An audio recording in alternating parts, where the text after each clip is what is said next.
Hey guys, I'm back. Alright. I was going to do some sharpening today. And I figured, hey, why not make a video? Doesn't take much extra time to make a video. So, my sharpening system, I started out with a diamond, one of these cheapo diamond rods. This is actually really good for reprofiling. Especially if you have something that's in a super steel. The diamonds work a lot better. I want to get a diamond stone, like a DMT or an ultra. What is it? Ultra sharp? Yeah, I think that ultra sharp. I want to get one of those, but this one works just fine, especially if there's a recurve or something, which I'm not really a fan of. But anyway, I use whetstones, and they work great for 440C, 440A, 420. 1095, whatever, 5160. They're fine for that, and a little bit tougher steels like 154 CM, maybe even S35 VN. It'll handle those. But when you start getting up into the super steels like CTS 204P, I've had trouble sharpening that in the past. I've had trouble sharpening LMAX. Even S30V is a little bit more difficult to sharpen, in my opinion, than S35 VN. But basically these days, all I'm sharpening is 1095. Maybe some Aus 8, something like that, in my rat knives. But yeah, I had let's see, when I get a new knife I want to sharpen it. So the thing about GEC, they have great knives, but they do not come sharp. I think one of my favorite channels, the Apostle P, he calls them edge ready. Yeah, edge ready knives. So I got this one recently. I've had a 77 Barlow before. It was the Warncliffe Stag single blade. The cats are getting into a fight over there. Just disregard that. They'll be fine. But yeah, I always wanted one of these with specifically this configuration: sheep's foot, tan saw cut. And now that I got it, I'm kind of like, I'm not really a big fan of the sheep's foot. The sheep's foot looks great, but I want something with belly. But it's great for opening boxes, I guess. I don't need this big of a knife to open boxes, but I've got it. I'm going to keep it. I'm going to sharpen it, reduce the value by 20 bucks right off the bat. So yeah, so I'm going to sharpen that guy. The nice thing about sheep's foot is it is incredibly easy to sharpen. So the first thing you got to do here, and what you can do, is you want to make sure your stones are flat, or else you're going to just jack up your blade.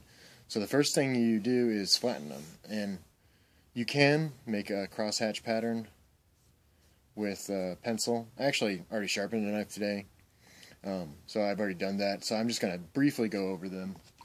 This is a King 1000, 6000 grit combo stone. These are a pretty good deal. I think you can get them on Amazon for under 50 bucks if you shop around maybe. And this is a super cheap stone that I just use. See, it's actually warped. But I use it to flatten my stone. And it does the job just fine. So basically, you just rub them together. And yeah, sorry if this stuff's a little out of frame. I'm kind of figuring out this camera stuff. I'm not going to work around the camera to do this. So, it's kind of to the angle and I can't really see what I'm filming. And get this side too. And you can kind of see the black gunk just kind of come off there. Yeah. Those are good to go. You don't need, you can start at 1000. Pretty easy with the 1095 blades. They're soft enough that you can pretty easily reprofile them at 1K. So let's I'll get started here in a second. Actually, I did, a little off topic, this is a Hess Hunter. Hess Knife Works out of Gladstone, Michigan, I believe. They do the handles and they grind the blades. These are blanks that they get from GEC. These are a great bargain. Hess makes great knives. I really want to get a Hess caper with a canvas micarta handle covers. But man, these are great value. They're excellent fit and finish. GEC made blades. Look at that. GEC doesn't make them like that thick. They're convex ground, beautiful leather. They have all sorts of different materials. But like this knife, I think they go for like $80. The capers are going for 60, 70, and they're big knives, big like outdoorsy knives. They're going for like 100. So if you want a USA made 1095 high quality knife that you're going to use, Hess Knife Works, man, they're great. So I've been using this guy. It's kind of hard to carry because it's got the guard. So with the sheath, you have to latch it, and I like to carry things in my pocket. And if I leave it unlatched, it'll be in my pocket and it'll get caught up. So I can't really pocket carry it. I really want to make a sheath for it so I can carry it, because I'd love to carry this knife, but I just can't wear something on my belt at work. It's just not going to happen. But anyway, I just did my first convex sharpening. I've never done that before, and I didn't watch any videos on how to do it or anything. I just wanted to do it myself and see how badly I could screw it up. This thing was pretty dirty. I'd been using it in the kitchen a lot, using it for this and that outside. It was kind of a jacked up edge, but as you can see, let's see, I did scratch up the edge quite a bit, but I don't really care about that. But I think I got it pretty dang sharp. It would not cut paper before.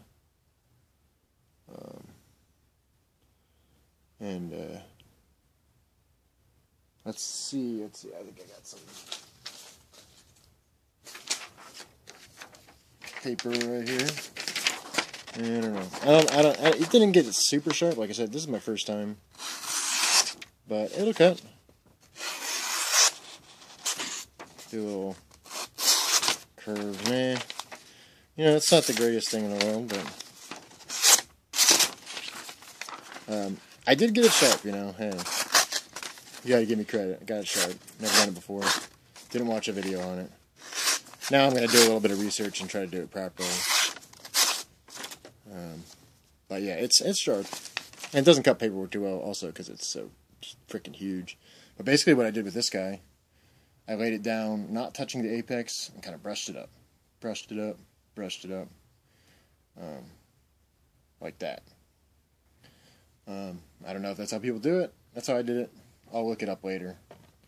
But anyway, let's get on with the GEC Greatest in Cutlery number 77 special factory order from Mike Latham at collectorsknives.net. These are pretty sought after. I'm kind of destroying its value by sharpening it, but I want to use it, and I have no interest in selling it. I had it up for trade for a little bit, but yeah, I'm going to use it. I'll get my stone wet, and I like to have these pretty shallow. Just kind of go to town on this sucker.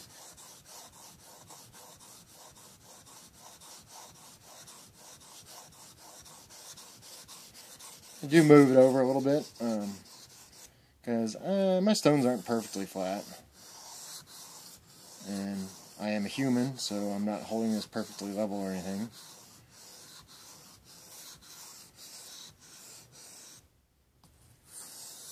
But you know, the thing about sharpening is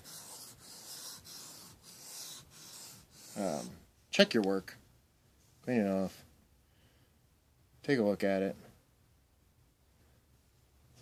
I don't know if I can get this to show up. Probably not. But as you can see, the edge, it's laid back more, but towards the tip, it's still the bevel is not as tall as it is back here. So I need to spend a little bit more time on the tip. So looking at it is important. You know, I've done this enough that I can kind of just do it anymore. I don't inspect it as much as I used to. I have a loop that you can look at the edge with. People do the Sharpie trick. Now you can pretty easily overdo it with this 1095.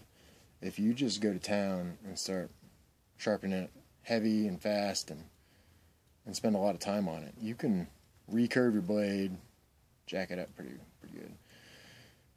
Now the main tool I use when sharpening my knife is I feel for the bevel, or the burr. So I'm sharpening this side. There's going to be a burr. Basically, the steel is going to do this and come up on this side. And you take your fingernail and you can feel it. That way, you've known that you've reached the edge. And I can feel it for the most part, but it's not as pronounced as I want it to be. I think there's a lot of debate whether you should form a burr or not. But I think, I mean, if you're reaching the apex of the knife, then you're doing your job. So let's get this guy going here. And that's looking pretty dang good.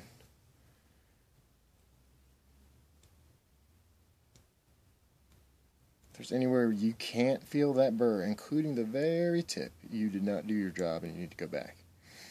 I can feel it the whole way across. Let's go ahead and start on the other side, get a little bit of water.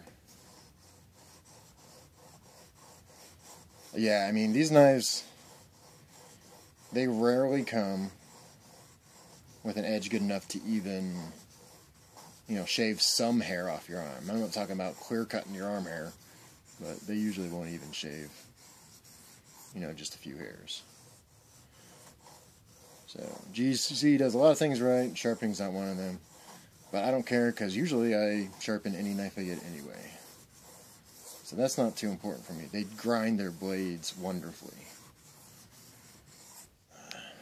which is more important to me than having a sharp blade, from the factory at least.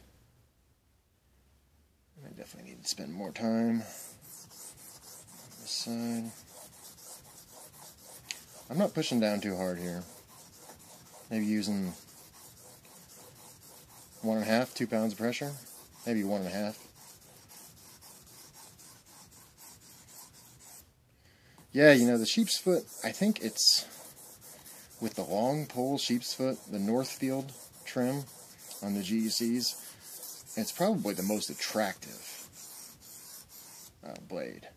I also really like the big fat spear points, the ones that kind of come out, like on the 92 and then on the 85. And I think that those are more functional, actually. But sheep's foot's really good if you're just opening boxes all day long and doing draw cutting. And I do quite a bit of that. It's definitely going to be a work knife. I work in retail, so I'm opening lots of boxes. And that's pretty jacked up right there. I have not been... Let's see if I can get it to focus. See that right at the tip? That's jacked up. I need to fix that. You can see how much thicker and right at its butt, too. That bevel has become since I laid it back.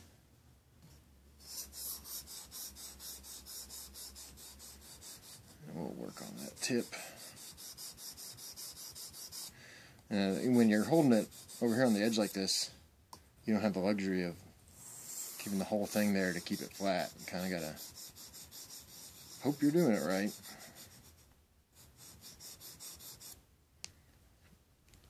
That's looking better. My edges don't have to be perfect. I might not even get that all the way out. But that's a little jacked up for me. That's a little bit too jacked up for me. I gotta get that edge flat. I don't know what's going on there. If I didn't get my stone flat enough or something. It's starting to come out.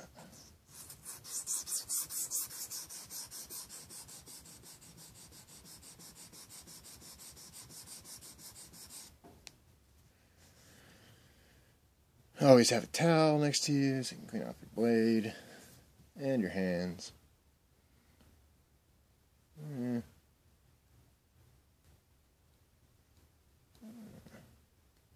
Not quite, not quite.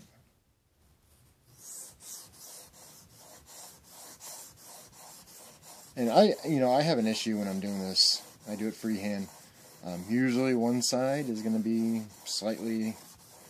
have a slightly steeper edge than the other. I think that's just kind of how it goes. Humans aren't perfect. I might edit some of this out, I'm not sure. It does take a hot minute to sharpen a knife.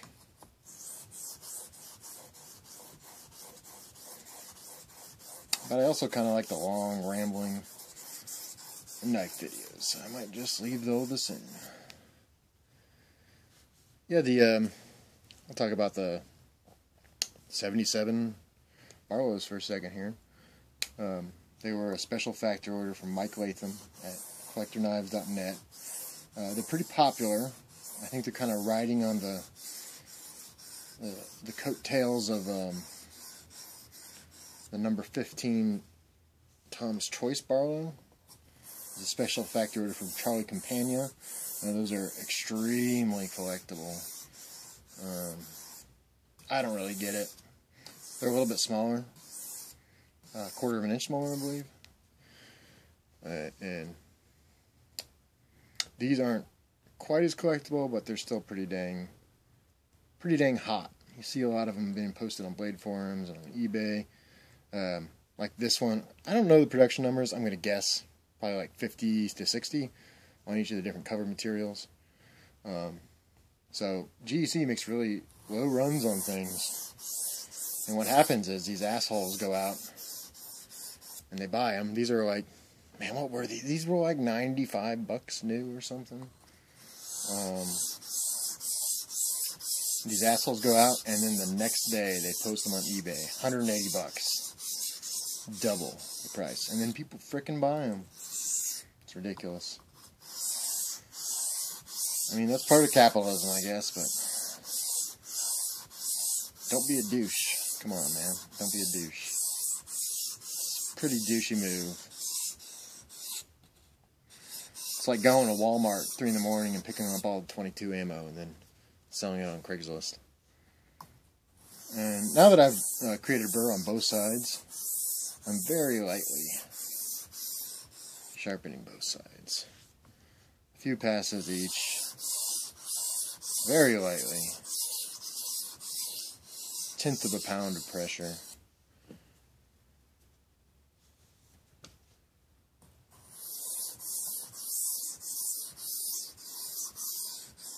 And I usually raise my angle just a little bit at the very end.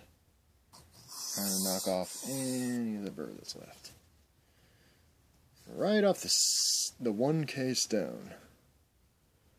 If I were to strop this, it should be pretty dang sharp. It's gonna...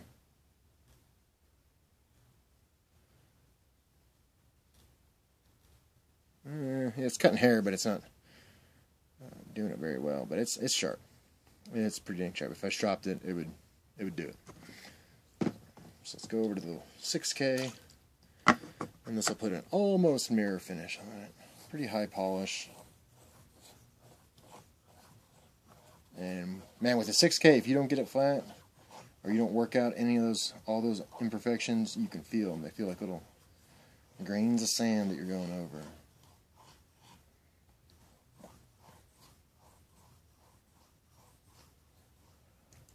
But yeah, so the 77 Barlow, I believe it's 3 3/4 inch. They're pretty cool, man. I think that if I had to go back and do it all again, I would get one of those 2-bladed spear ones that just came out. And I would do it in the saw cut bone. I really like having jackknives. People really love the single blade knives, it seems to, at least on the YouTubes and the blade forums.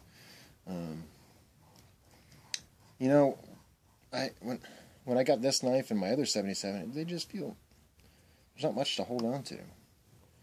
I really prefer having a secondary pen blade or coping blade, depending on your configuration. There's no point in having a coping blade with this thing, but a pen blade would be nice. And it thickens up the handle, which in my opinion, I carry my knives in a slip. So pocket space is inconsequential. It's still taking up the same amount of pocket space one way or the other.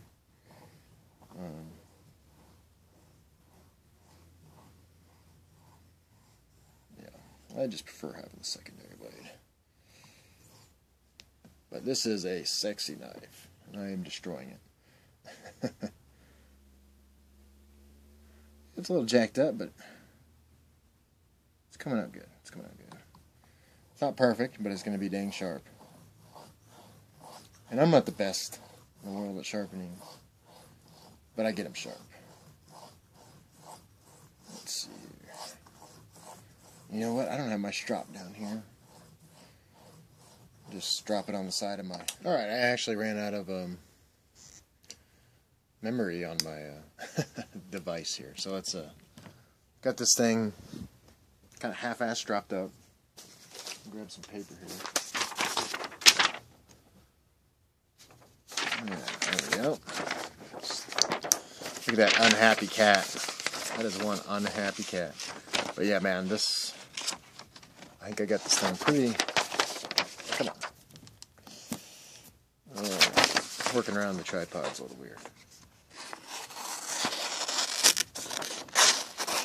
Pretty sharp. So if you can carve paper,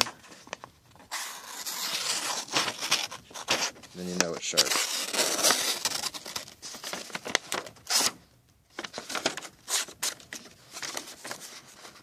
Pretty dang sharp.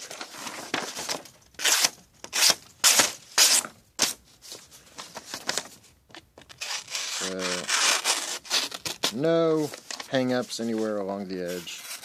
Not at all. Right up to the tip. That'll be nice to have it work. Yep. Alright, just wanted to show you guys that, and let's see if I can kind of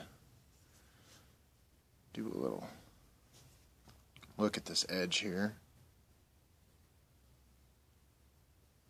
Come on. I need to invest. I need better camera. It's not very good at focusing. But, yeah. See it right there where that light's hitting it? It's not perfectly even. But it's pretty dang close. It's pretty dang close. Man, this... not coming out that well. But anyway, it's almost a mirror polish. And yeah, you can get those stones for like $50. They're a good deal. The king ones, because there's a lot of crap out there. And you can probably get something cheaper that works just as good, but I would just go with the king ones, because you know they're going to be good. And I've been using that one for a couple of years. It's lasted me a long time.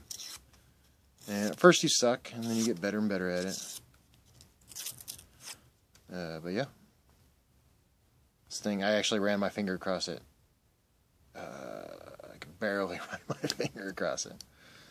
So pretty cool one. Next I'm going to do this 81 Stockman. I'm pretty sure it's still got the factory edges on it, which are terrible. I got this from a guy just recently off Blade Forums. I've been looking for one for a long time. Super happy with it. Super happy with it. It'll be cool to get it nice and razor sharp. Yeah. Alright, folks. Well, until next time.